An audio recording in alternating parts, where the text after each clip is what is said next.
It happened at one of the grandest charity galas of the year. Crystal chandeliers glowed above polished marble floors, while waiters in crisp white uniforms floated through the crowd with silver trays of champagne and caviar. The room was full of millionaires, politicians, and influencers, each competing silently for attention. Standing quietly at the very edge of the hall was Elena, the janitor's daughter. She wore a simple hand-me-down dress, slightly faded at the edges, yet she carried herself with a dignity that made her stand out despite everything. She wasn't there as a guest. She was only helping her father clean up after the event. Across the room, Mr. Hawthorne, one of the wealthiest businessmen in the city, noticed her. His friends were telling jokes, boasting about cars and properties, when one of them remarked, "Why is the janitor's little girl even here? Doesn't she belong in the kitchen?" The group laughed, and Mr. Hawthorne joined in with a smug grin. Then, with his glass of wine in hand, he called out loudly so the nearby crowd could hear, "Tell us, little one, what makes you special? What can you possibly do that would impress anyone here tonight?" The room quieted. Elena's cheeks flushed, but she did not lower her gaze. Instead, she took a step forward. Her voice was calm, almost melodic, as she answered, "I can speak 5 languages." The laughter erupted instantly. Some guests covered their mouths in mock surprise, others chuckled outright. Mr. Hawthorne smirked, raising an eyebrow. 5 languages, really? And what good does that do you here? Do you think words will make you wealthy? Do you think speaking French or Spanish will change the fact that your father cleans floors for a living? Elena's father, standing in the corner, lowered his head in shame, gripping his mop tighter. But Elena didn't back down. She straightened her shoulders and in flawless French replied softly, "Parfois les mots valent plus que l'or." Sometimes words are worth more than gold. The laughter dimmed. A few eyebrows rose, but Elena wasn't finished. Without pausing, she switched to Spanish, then Italian, then Mandarin, her voice flowing confidently, as if she belonged to every culture in the room. Finally, she returned to English. Languages are bridges. They can open doors money cannot. They connect hearts when pride cannot. That is my gift. Silence fell. Guests exchanged stunned glances. The arrogant smiles faded. Mr. Hawthorne, however, stood frozen, because the very last phrase she had spoken in Mandarin was one he recognized. It was a phrase only his late wife used to say. His glass slipped slightly in his hand. The laughter was gone. His face turned pale. For the first time in years, the millionaire had no words. The grand hall shimmered with crystal chandeliers, their light bouncing across the marble floor.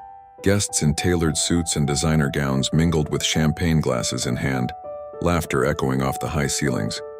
Among them stood Edward Kane, the well-known millionaire whose voice always carried above the crowd. He was in his element, boasting, entertaining, and ensuring every eye was on him. His sharp tuxedo, his expensive watch, and his confident smirk all screamed power. He thrived on it. But when he noticed the janitor's daughter standing near the refreshment table, his smirk sharpened. Sophia. She wasn't dressed like the others. While the women glittered in gowns, she wore a simple blue dress. Nothing flashy, no diamonds, no pearls, just dignity in her posture, and a quiet pride that radiated from within. Edward raised his glass and called across the room. "Sophia," his voice boomed. Heads turned. "Come, join us. Tell us. What was it you said earlier? Something about languages?" The crowd chuckled softly. Some smirked, already sensing mockery.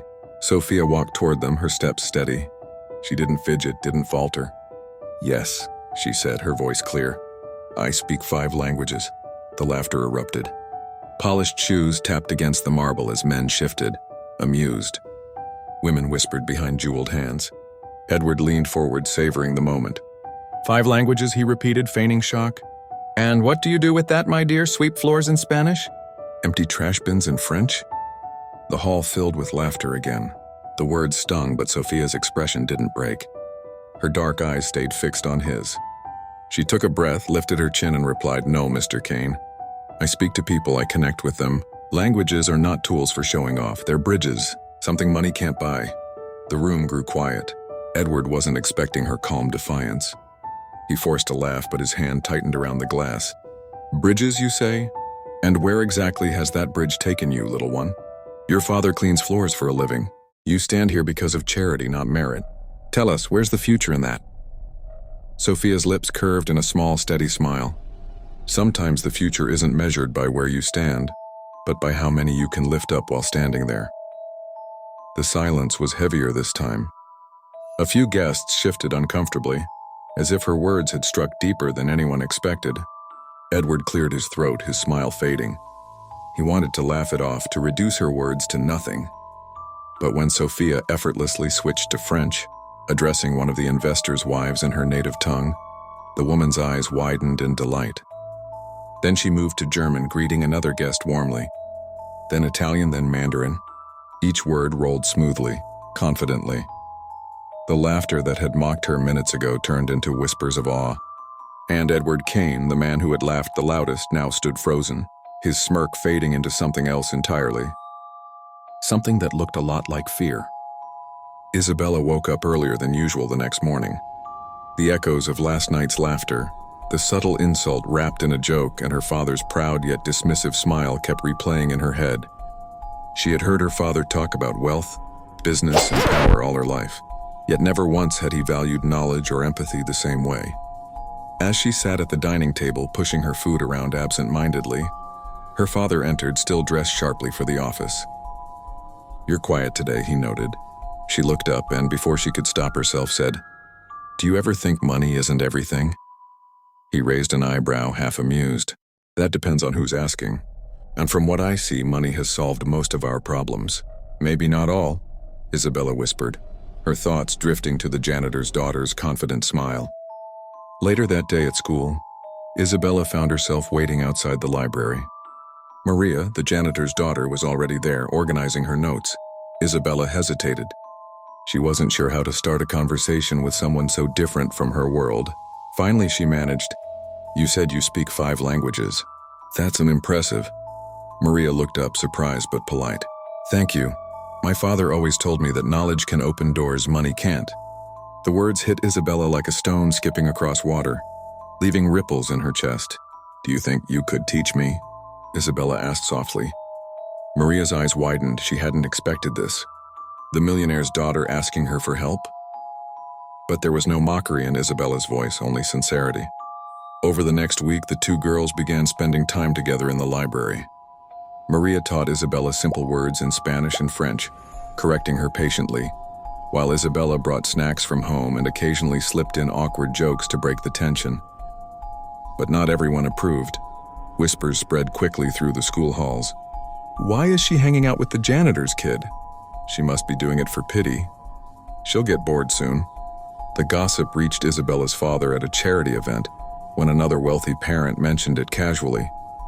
That evening, as he sat across from his daughter at dinner, his tone was sharper than usual. "I heard you've been associating with the janitor's child," he said, his words laced with judgment. Isabella froze, her fork clattered against the plate. "Her name is Maria, and yes, I've been learning from her." "Learning?" he scoffed. "You don't need languages, Isabella. You have everything already. Leave these distractions behind." But Isabella didn't back down. She met his gaze, a fire in her eyes he wasn't used to seeing. "Maybe you're wrong, Father. Maybe I need more than money." For the first time, her father had no immediate reply. He simply stared at her, unsettled by her defiance. That night, Isabella lay awake, torn between the world she was born into and the one she was beginning to see through Maria's eyes. Something inside her told her that this was only the beginning of a much larger challenge. The grand hall echoed with whispers as Elena stood frozen. The chandelier's golden light poured down on her, illuminating her modest dress. She felt like every pair of eyes was piercing through her. At the far end of the room, Mr. Harrington, the millionaire, leaned back in his chair with an amused smile. His daughter, Clarissa, sipped her sparkling drink and smirked. And then it came, the words that made Elena's heart pound. "So," Mr. Harrington said loudly, his voice carrying across the room, "you speak 5 languages, do you?" Impressive claim, like for a janitor's daughter. Laughter rippled through the crowd. Elena's fingers clenched the sides of her dress. She wanted to disappear, but her father's tired hands that had scrubbed floors for this very mansion, flashed in her memory. She lifted her chin. "Yes," she said softly. "I do." The room went silent for a moment, and then Clarissa chuckled. "Well, why don't you prove it?" she said mockingly. "Entertain us. Surely the daughter of a janitor can perform tricks." Elena's cheeks flushed, but something inside her sparked. This was her chance, not to entertain, but to show her worth. She stepped forward, her voice steady, though her hands trembled. She began in French, her words flowing gracefully. Some guests blinked, impressed. Then, without pausing, she switched to Italian, warm, lyrical phrases filling the air. The laughter quieted. She continued, her tone shifting to the firm cadence of German. A hush fell, then Spanish, smooth, emotional, alive.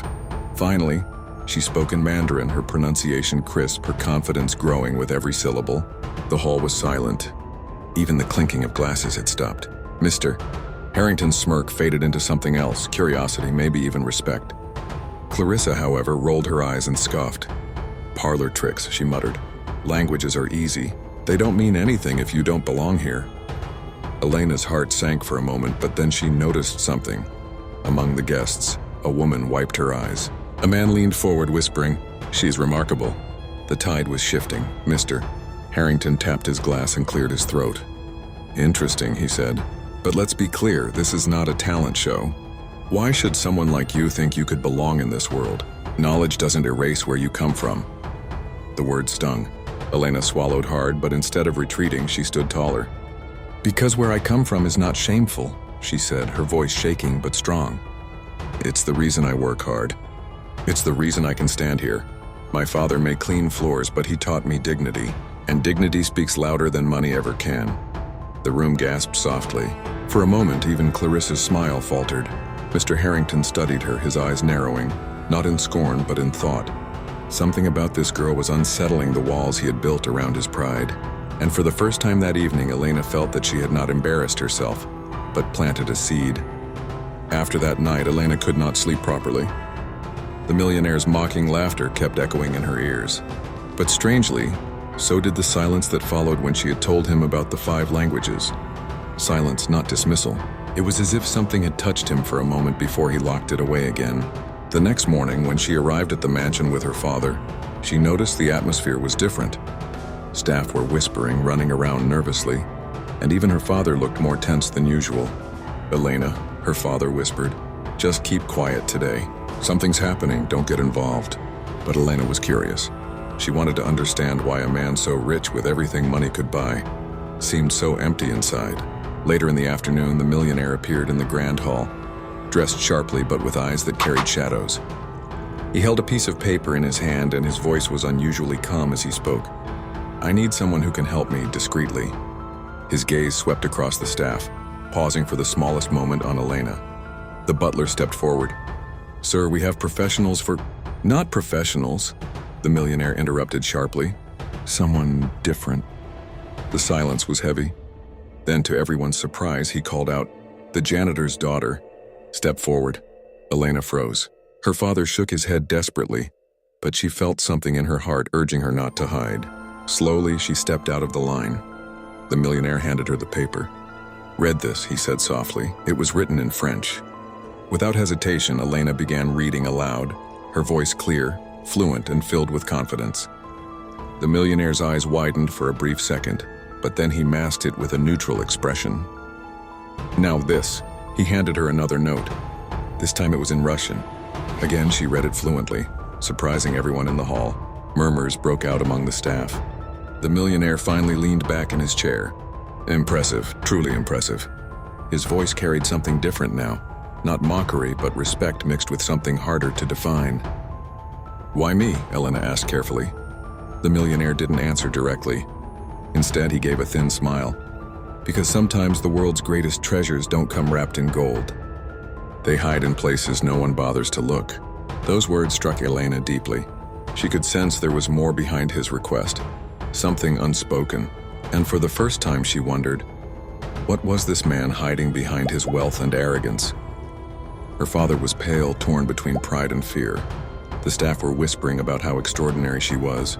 And Elena realized that her journey with this man had only just begun, because what started as a test of language was about to turn into something much bigger, a silent challenge that could change her life forever. The next day, Elena was summoned alone. Her father tried to protest, but the millionaire's personal assistant assured him it was only a small matter. Elena, however, sensed this was no ordinary meeting. She walked into the study, An enormous room filled with shelves of rare books, maps, and documents in dozens of languages. It was the first time she had been allowed inside. The millionaire was seated near the fireplace, holding an old leather-bound journal. "Elena," he said, his voice softer than before, "tell me, how many languages do you know?" She hesitated, then answered honestly, "5. English, French, Russian, Spanish, and Italian. And I'm learning more." A shadow of a smile crossed his face. "Good, very good. Because I have something no professional translator can handle." He handed her the journal. The cover was cracked, the pages yellow with age. She opened it carefully and saw strange writing. Not quite French, not quite Italian, but something between the two. "It's old Corsican," Elena whispered, surprised. "This isn't taught in schools." "Where did you get this?" The millionaire leaned forward, his eyes sharp. "It belonged to my grandfather. He died in mysterious circumstances. I believe this journal holds the truth." Elena's heart raced. This was not a simple test anymore. This was a secret, a dangerous one. She began to read aloud, slowly unraveling words that had been hidden for decades. The entries spoke of coded messages, secret meetings, and a fortune hidden away from enemies. As she read, she noticed the millionaire's hands tighten on the armrest of his chair. His usual arrogance was gone, replaced by something raw, fear. Finally, she looked up. "Why me? You could hire the best scholars in the world. Why trust the janitor's daughter?" The millionaire's eyes softened for the first time. "Because everyone I've ever trusted has betrayed me. Family, friends, business partners. You have nothing to gain from me. That makes you valuable." Elena was stunned. She had expected him to belittle her again, but instead, he had revealed the crack in his armor. Behind the money and arrogance, he was a man surrounded by shadows, haunted by secrets. And now, whether she wanted it or not, she was part of his secret too. Her father's words echoed in her mind, "Don't get involved." But it was too late. Because Elena had just discovered the first clue to a mystery that could change everything. That night, Elena couldn't sleep. The words from the journal kept echoing in her mind. Cryptic phrases, strange references to places, and a repeated symbol. A circle split in half by a line. She had copied some of it into her small notebook before leaving the study. It felt dangerous, but she couldn't help herself. The next morning, when she walked into the mansion's hall, she noticed something strange. Carved into the wooden frame of a massive portrait was the same symbol. A circle divided, faint, almost invisible unless you knew what to look for. Her heart skipped. It wasn't just in the journal. This symbol was here, hidden in plain sight. "Elena," a voice said behind her. She flinched. It was the assistant, Mr. Graves. Tall, gray-haired, with a face that gave nothing away. "You shouldn't wander alone," he said coolly. "I wasn't wandering," she replied quickly. "Just admiring the art." He studied her for a moment too long before walking away. Something about him made her uneasy. Later that day, she was called to the study again. The millionaire sat with the journal open, but this time he wasn't alone. A man Elena had never seen before sat across from him, dressed in an expensive suit but with eyes colder than glass. "Elena," the millionaire said, "this is Mr. Carrington. He's an associate." The way he hesitated on the word associate told her it wasn't the full truth. Mr. Carrington gave her a polite smile, though his gaze was sharp. "So you're the girl who can read what no one else can?" Elena nodded nervously. "Just a little. Some of the words are broken." "It will take time." "Time?" Carrington repeated slowly. "Yes, but we don't always have time, do we?" The millionaire cleared his throat. "Elena, continue from where you left off yesterday." Her hands trembled as she took the journal. She began reading the next entry. It described a location. "Beyond the cliffs of the southern coast, where the sea devours the rock, a passage lies hidden. Only those who bear the mark may enter." Again, the strange symbol appeared. She stopped reading. Something told her this wasn't just history. It was instructions, directions. When she looked up, both men were staring at her intently. Too intently. The millionaire leaned forward. "Elena, you must tell me, do you understand this passage?" Her throat went dry. If she told the truth, she might be dragged deeper into something dangerous. If she lied, they might know. Finally, she whispered, I think it's a place, but I don't know where exactly." Carrington's smile widened slightly. "Then we will find out, won't we?" In that moment, Elena understood something terrifying. This wasn't just about a family journal or a forgotten language. This was a hunt. A treasure, perhaps, but one that men like Carrington would kill for. And now she was the key. The next week at school felt different for Alina. No longer was she the janitor's daughter whispered about in mocking tones.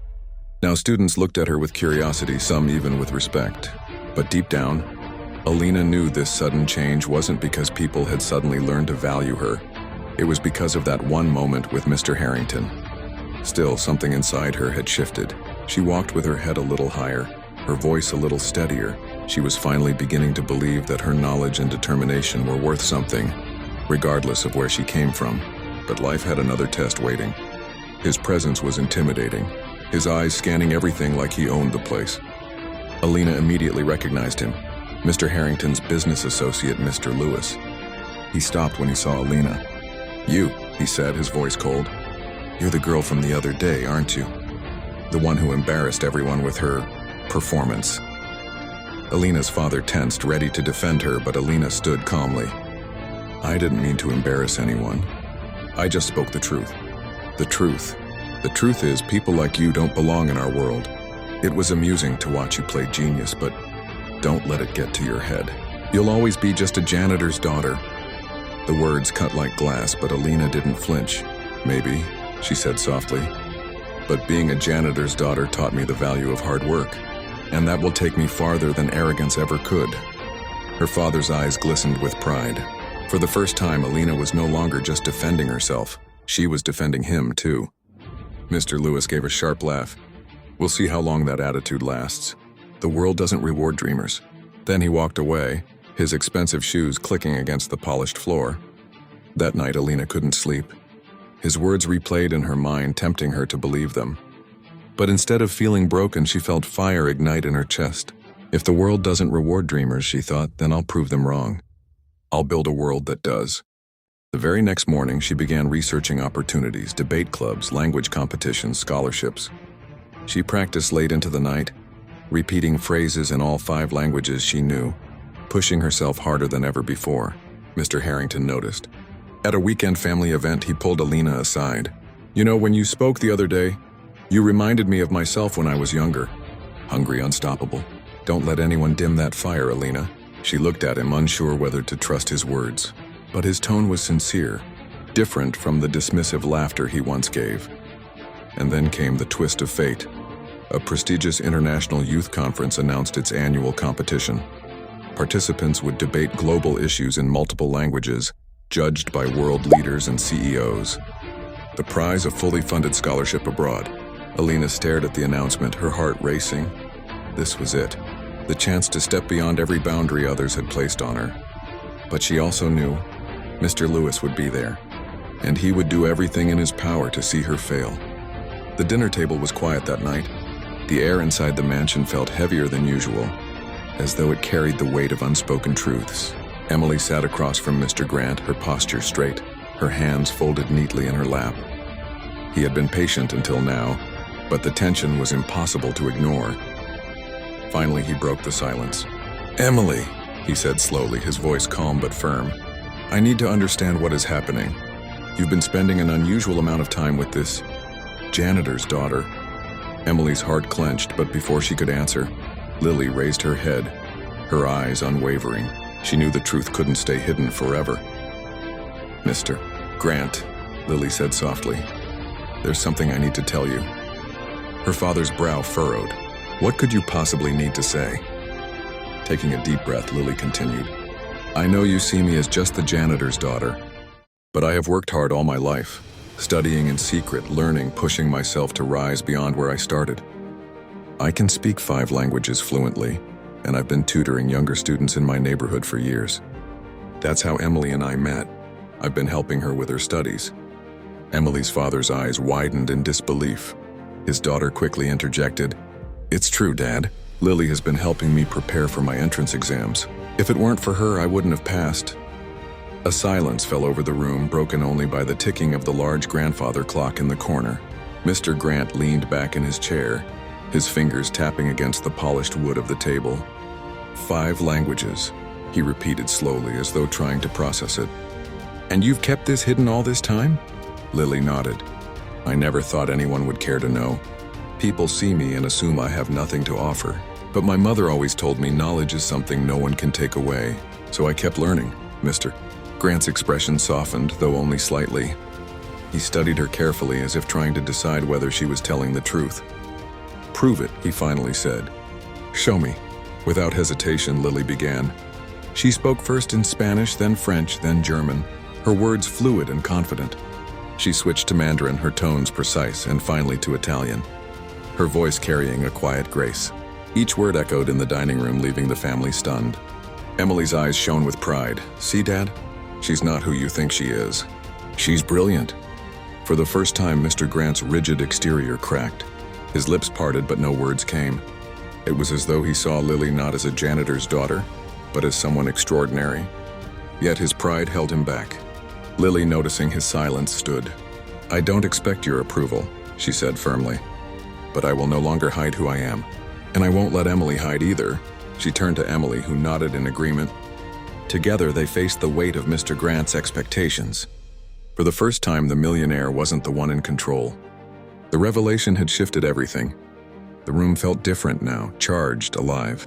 Something had broken and something new was beginning. The entire hall was silent. You could have heard a pin drop. Everyone's eyes shifted between Mr. Wallace, the millionaire, and Elena, the janitor's daughter, who had just spoken with a calm, firm voice.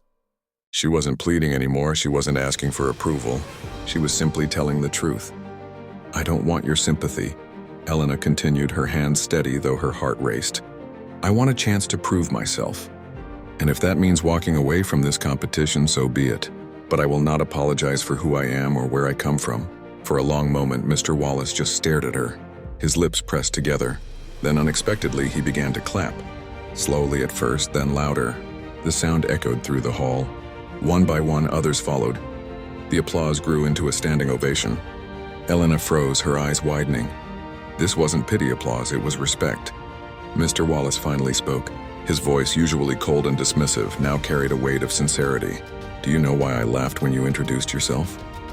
he asked. Elena hesitated, then shook her head. "Because you reminded me of myself," he said, stepping forward.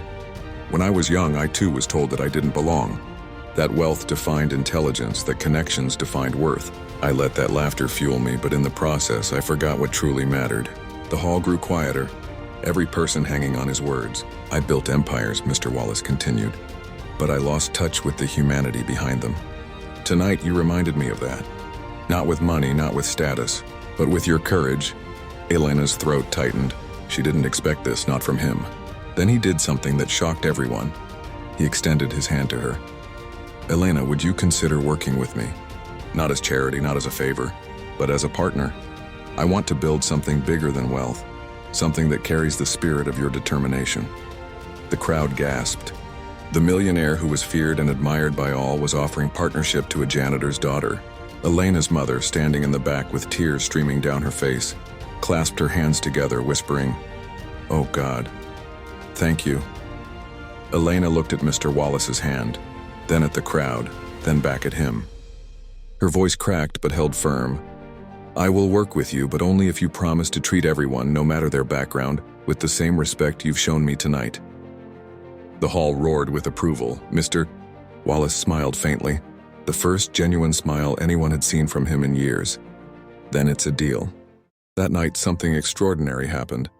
A janitor's daughter didn't just win respect, she changed the heart of a man who had long forgotten what respect even meant. But what Elena didn't know yet was that this partnership would open doors far beyond anything she could have imagined, and test her strength in ways she never thought possible.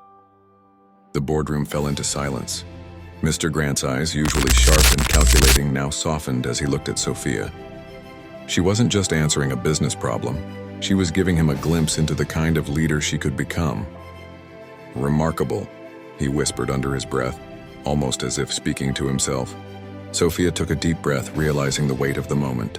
All her years of watching her father scrub floors, of overhearing businessmen boast about wealth and power, of silently learning languages and cultures, had led her here. This was her test, and she had passed. The other executives shuffled in their seats. Some looked impressed, others skeptical. Finally, one of them, an older man with a stern face, cleared his throat. "Mr. Grant, with all due respect, she's just a girl." She has no formal degree, no years of experience. Are we really considering taking her seriously? Sophia's heart skipped. For a moment, doubt threatened to crawl in, but then she remembered her father's words. Your worth isn't in what you wear or what papers you hold. It's in what you carry inside. Before she could respond, Mr. Grant raised his hand.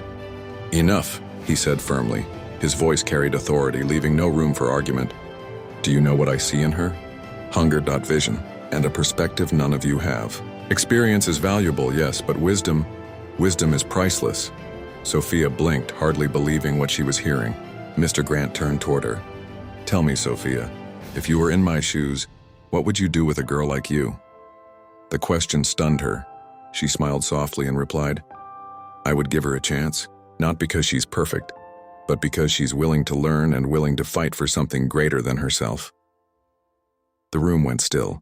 Mr. Grant leaned back in his chair, studying her as though she were the answer to a question he hadn't realized he was asking. Finally, he nodded slowly. You remind me of myself when I was younger, he said. Hungry, underestimated, and determined to prove the world wrong. He tapped his pen against the table and then set it down. I built an empire because someone once gave me a chance, and now it's my turn to do the same. Sophia's breath caught. Was this really happening? From today forward, Mr. Grant declared, you will work alongside me. Not as an employee, not as a charity case, but as a partner in training. You'll learn what it takes to run this company, and one day, perhaps you'll lead it. The words hit her like a wave.